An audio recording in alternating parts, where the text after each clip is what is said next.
Hello adventurers, I'm Gray and welcome to another new Hytale blog update. It's that time of the month once again to get some great new Hytale news about what they've been working on. And in this update, they're going to talk about a new system that allows plants to grow and spread over time and discuss an upcoming change to the way we deliver new Hytale updates every month. Pretty exciting. This is a tweet they had on it along with a little image they showcase here, which shows Zone 2 in all of its wonderful sandstormy glory. Anyway, if you've never caught any of these videos that I've done before, basically we're going to be going over the Hytale blog update, give our thoughts and opinions on it, maybe give some predictions for the future, and just discuss it and think about what we're looking forward to in Hytale. It's just a fun time. I'm reading through it for the first time along with all of you, and let's just hop straight into it. So, hi everybody. This month, we're going to review a new system that allows plants to grow and spread over time, discuss an upcoming change to the way we deliver new Hytale stuff to you every month, and share some fresh screenshots of the world of Orbis. First things first, however, we've really enjoyed the way the community embraced the hardy Moshorn. I love the Moshorn, by the way. I think that was the fan favorite of the previous blog posts. A new creature that we reviewed in last month's progress update. But what's better than one Moshorn? Two Moshorns. It's like what's better than one head? Two heads. Not really, though. It's actually very bad for your health to have two heads. But look at these guys, just living out in the wilderness, having a good time. It looks sort of like a barren place where they're at, but they match their environment quite well. It's a nice aesthetic. Those jaws were made for munching, and that's where Hytale's newly dynamic plants come in. So this is actually something I'm pretty interested in because I like the world to feel alive. I want the animals to have great AI, which from what I've seen, animals have unique AI to each animal that represents sort of how they would act in real life, so that's really interesting. But if plants also grow and spread, sort of like how they do in real life, just a lot faster since it's a game, that'll make the world feel a lot more alive. So, dynamic plant growth. Back in January's progress update, we showed some of the progress that we made with Hytale's farming system, in particular the ability to plant crops that grow over the course of several in-game days. We've recently implemented simulated growth cycles for other kinds of plants too, allowing us to simulate natural growth outside of the context of farming. So that's where, like, Minecraft, you usually just see farming crops that grow tick after tick over time, but I'm guessing for here it means that it's for other things that just grow in the natural world, like grass and things like that. So in the clip below, the player wants some young wild cacti in the deserts of Zone 2. Over time, each cactus grows in a different manner and adopts a different shape. Please note that the growth rates shown in the following clips aren't finalized. They've been set to temporary values for the purpose of this demonstration. Alright, so they will probably not grow however quickly they grow here in the final game. Can I full screen this? It's not letting me.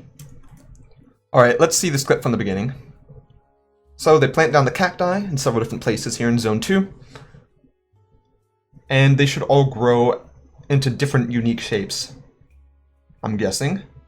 I like the castle and the structures in the background too. Oh, look at that. So yeah, so it looks like they still grow upwards. However, there is some variation, some randomness in sort of the branches that come out of them and how tall they'll grow until they get their cactus flower at the top of it. So that's pretty cool. It adds some variety. It reminds me of, like, whenever you play Minecraft with Optifine on, you can have randomized mobs and things like that that'll give the creatures, and that's not for plants, it's for living creatures, sort of randomized skins that make them different from each other a little bit, add some more variety to the game. So this is sort of a similar thing except for plant growth. Think of this as a hybrid of a more traditional farming system and the randomization methods that power Hytale's landscape generation system, which we detailed back in June. That feels like ages ago. Different plants grow and propagate in different ways, like these mushrooms, which spread to form a natural circle, sometimes called a fairy ring. I think that's what it's called in real life as well, after the first is planted. So, let's hit this. I'm just going to leave it like this and we'll take a look. So he's planting some mushrooms. And then they just spread out like this. I find that really cool. Like, I'm a bit of a science nerd. I was a biochemistry major back when I was in undergrad college. And I like plants and learning about that sort of thing and animals. So seeing them take some of the ways that they grow in real life, some of the ways that they interact with the natural world, and putting that into the game just makes it just more interesting and a little bit more alive for me. I really do hope they continue doing this with all the plants, which I'm sure that they're thinking about, like the different plants they have in the game. They're going to consider how best to implement them in a way that makes sense, makes the world feel alive and feel fun and interesting. It reminds me a little bit of Don't Starve, if you ever played that game, by the way, just because in Don't Starve, sometimes you'll find these rings where mushrooms will just grow in a really nice ring. it's basically the same thing here. So, as of other aspects of world gen, randomization is used to ensure that organic growth feels natural and that different plantings produce different results. In the next clip, we can see this method applied to the growth of a berry bush, which spreads both vertically and horizontally as it grows, with the rotation of each individual bush block randomized to enhance its look and feel. Okay, so let's look at the berry bushes. I wonder if there will be any foxes attracted to these. Probably not, it's a different game. I like making the comparisons though. So there we go, we have some berry bushes. And as everyone knows, anytime there's berry bushes in the game, those are a great source of simple, like, not very filling food.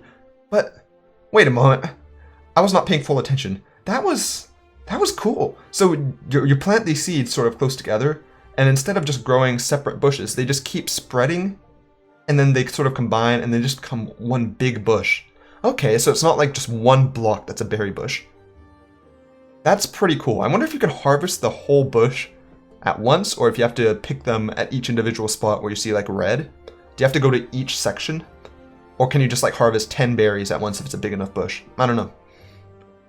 That'll make it really interesting to farm. I wonder if there's like consistency in how they, and like the shapes that they form to make it easier to farm and things like that, or if it's just random. And does it keep spreading or does it stop at a certain point? Could you imagine if these bushes just never stopped dropping seeds and it just kept growing and growing until it engulfed the entire world like a giant blob? That would be a sight to behold. Truly an invasive species, the berry bush. We're excited about systems like this though because they allow us to add depth and a sense of life to Adventure Mode's ecosystem while giving players new ways to make their mark on the environment. Alright, so that was pretty much the gameplay updates, just showcasing the different plant growth and the randomized growth of all this nature, wildlife stuff. Now we have a revised approach to Hytale updates. So, we've really enjoyed giving the community a glimpse behind the scenes through our progress update blog posts over the course of this year. Man, say that 3 times fast. Progress update blog posts. However, sometimes game development doesn't break down neatly into regular roundups. We're currently working on a number of features that need to be kept under wraps until they're ready to be properly unveiled. Okay, as well as other aspects of the game that we want players to discover for themselves.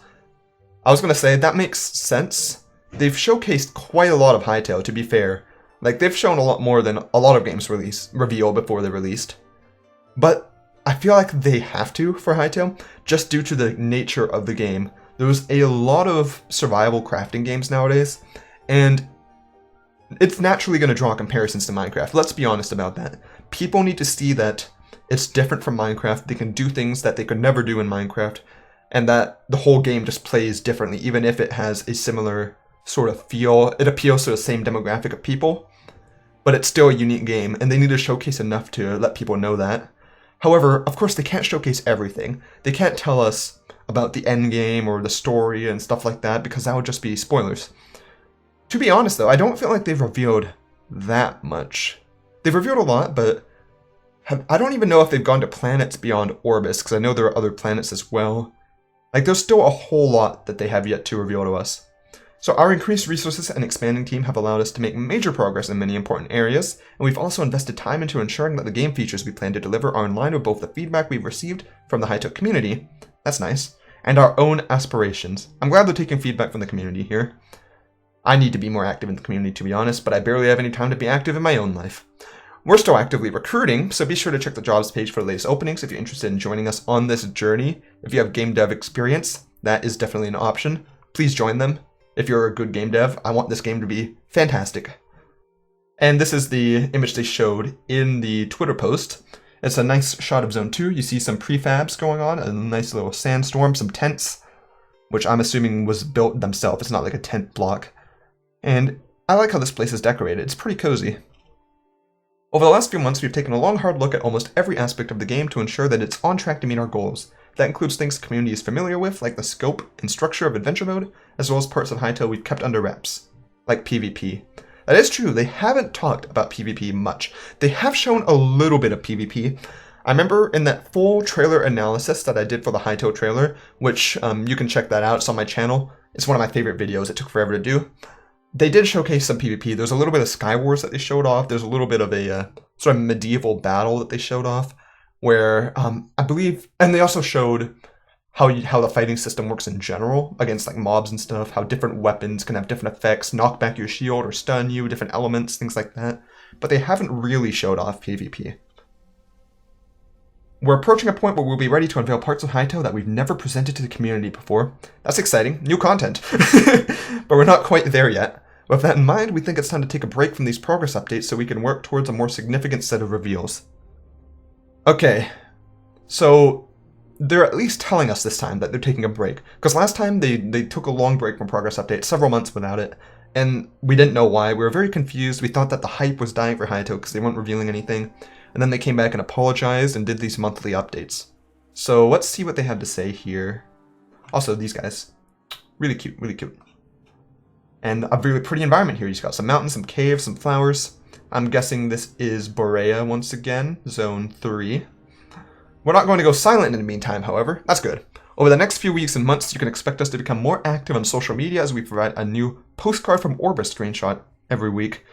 Oh man, I can't just follow the blog posts anymore. I gotta follow the Twitter as well. I don't really use Twitter, I'm gonna admit. We're also going to be working on a new fan art showcase, so make sure to tweet your creations at us with hashtag Hytale fanart. If I knew how to draw, I would. Okay, some more screenshots of Zone 3 once again. This time a different area though. I like the sort of pastel green. Gives it a different feel.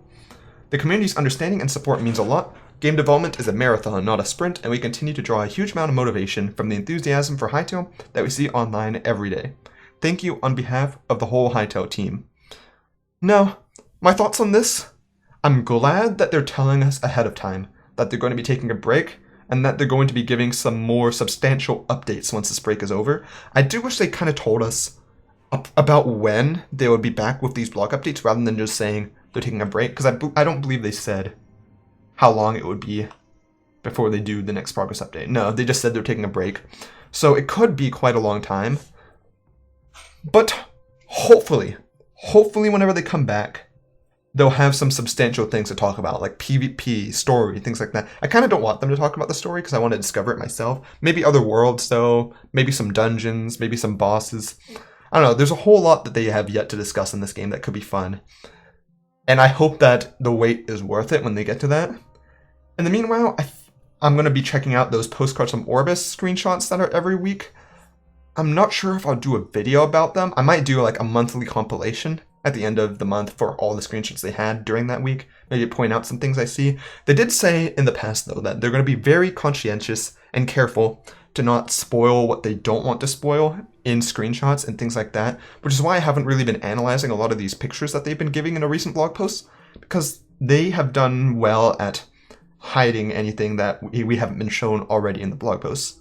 Like, there's pretty much nothing hidden in this, as far as I can tell by glancing at it, that they haven't already told us about. So I'm not sure if the postcards from Orbis that they're going to be posting are going to have new info in them, or are they going to have like little Easter eggs?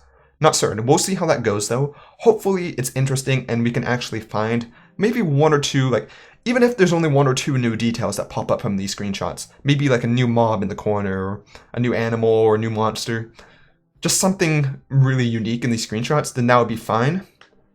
Otherwise, like, this lull will be a bit of a shame if they don't have anything new coming out in this time. I'm glad though that they're at least telling us that they're going to go silent, and that they're not going silent, and that they're going to be posting all this stuff. And they're still taking recommendations in the community, so if you have anything that you like, anything you don't like, you can let them know, and they'll take it into consideration. But yeah, that's pretty much it for this Hytale blog post. It looks like they're winding down to the game releasing next year, which I am really excited about. So hopefully you all are just excited for Hytale as I am. If you are, I'd appreciate a like, comment, or a subscription, and you can hit that bell, or not, because it's not all Hytale videos on this channel, but I will be covering all the Hytale content as it releases, and also once Hytale releases, we'll be playing that pretty much exclusively on this channel, because that's what I originally made it for. So it'll be a whole lot of fun. So if you're excited in that, like, comment, subscribe, and I'll see you all on the next adventure.